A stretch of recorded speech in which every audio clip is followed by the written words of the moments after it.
ঘরের খাবার খেলে সেটাকে চুরি করে খাওয়া বলে নাকি? আমি দুদিন ধরে কিচ্ছু খাইনি মা, আমারও তো খিদে পায় নাকি। বাবা রে বাবা, বিয়ে করার সাথে সাথে একেবারে বউয়ের হয়ে কথা বলছিস যে। আজকে তো বেঁচে গেলি, নয়তো নয়তো তোর অবস্থা একেবারে শেষ করে দিতাম। চুপ, একদম চুপ। ওকে ওকে অপয়া বলবেন, তাই তো? সবাইকে অনেক ধন্যবাদ সঠিক উত্তরটি দেওয়ার জন্য। আমাদের গল্প আপনাদের কেমন লাগছে? ভালো লাগলে অবশ্যই সাবস্ক্রাইব আর কমেন্ট করে জানাবেন। আপনাদের সাবস্ক্রাইব আর কমেন্ট আমাদের মনোবল আরও বাড়াবে, তবেই তো আমরা আরও নতুন গল্প আপনাদের জন্য আনতে পারবো। ধন্যবাদ।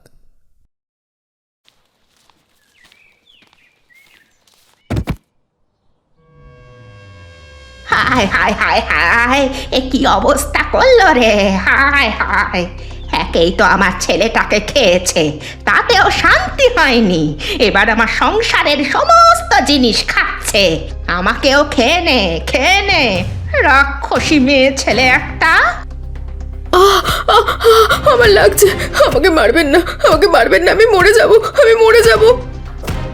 ভালো হবে, খুব ভালো হবে, মরে গেলে তো আরো বেশি ভালো হতো, আমার হাড় মাস জুড়াতো।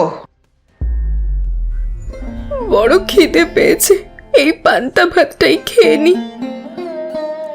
লতিকা খিদের চোটে পান্তা ভাত খেতে থাকে, আর এমন সময় তার শাশুড়ি মা প্রবেশ করে। চোর চুরি করে খাচ্ছে, তোর সাহস তো কম না? এই বলে লতিকার শাশুড়ি মা লতিকাকে একটা জোরে ধাক্কা দেয়। লতিকা উল্টে পড়ে যায়। সে আঘাত পেয়ে চিৎকার করে ওঠে যন্ত্রণায়।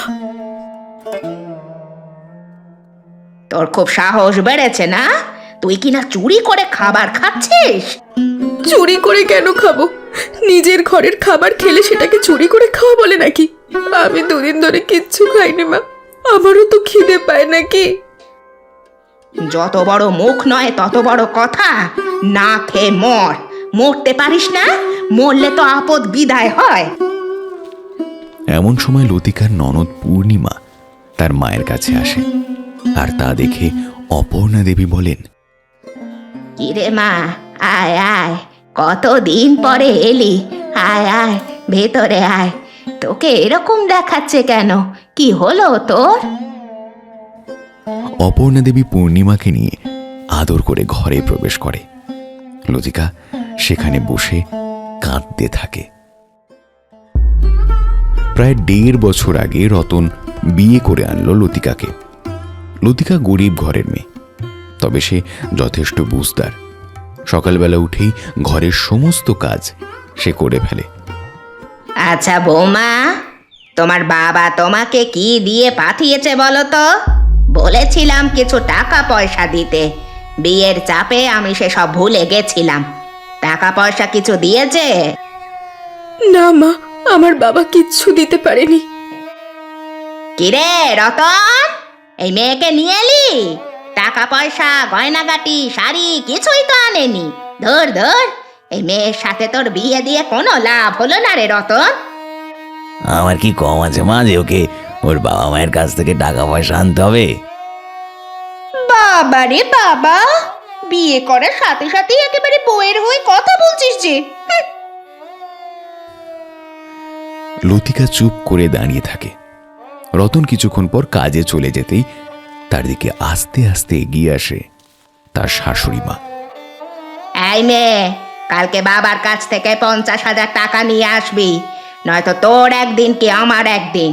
আর খবরদার আমার ছেলেকে এই কথা বলবি না, তাহলে না। এই বলে লতিকার শাশুড়ি মা লতিকার চুলের মুঠিটা ধরে। লতিকা ভয়ে থরথর করে কেঁপে ওঠে।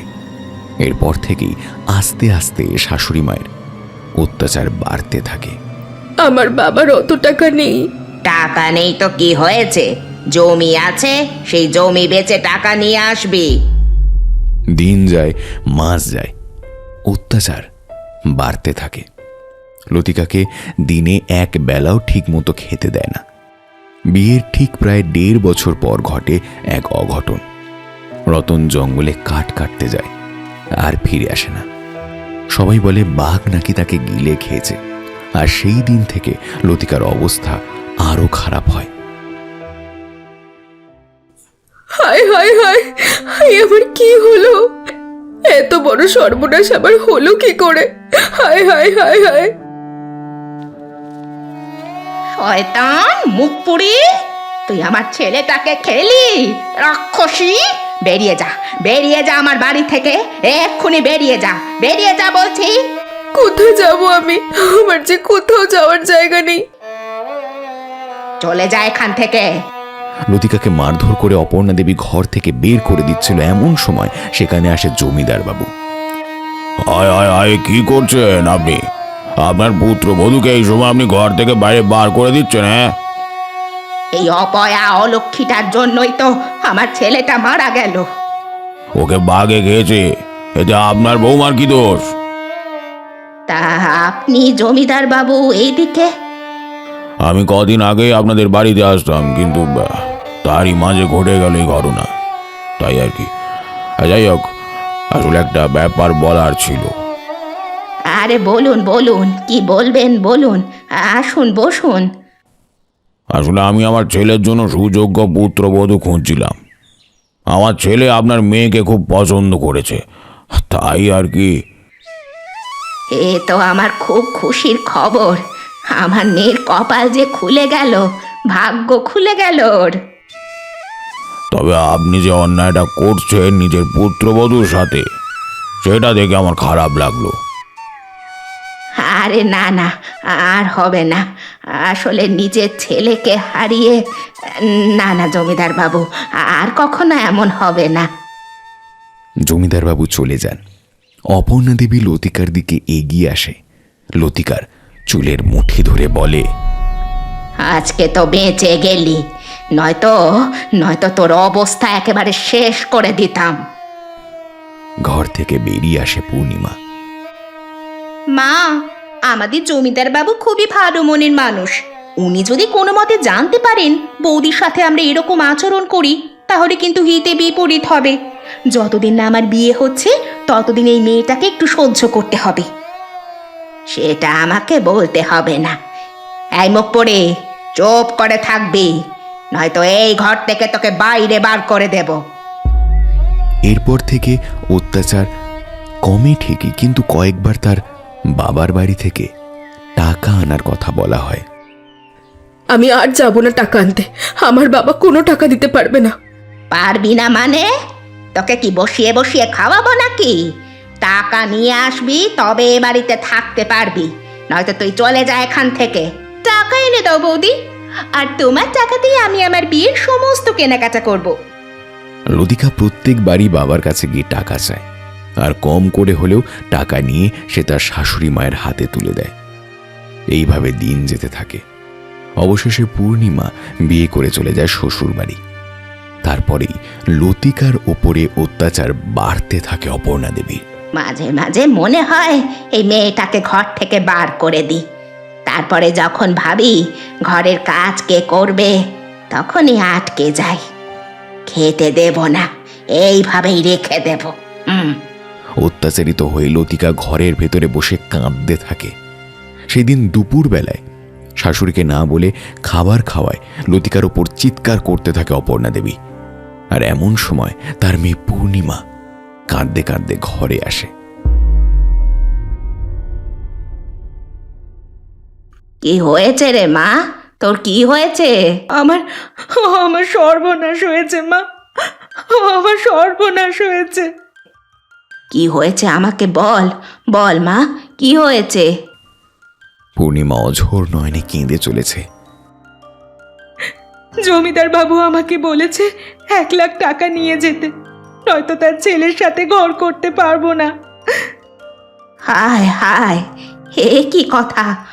আমরা আমরা এত টাকা পাবো কোথায়? আর তাছাড়া জমিদার বাবুর এত বড় বাড়ি, ওনারা আমাদের সাথে এরকম অন্যায় করতে পারে না। তুই চল আমার সাথে।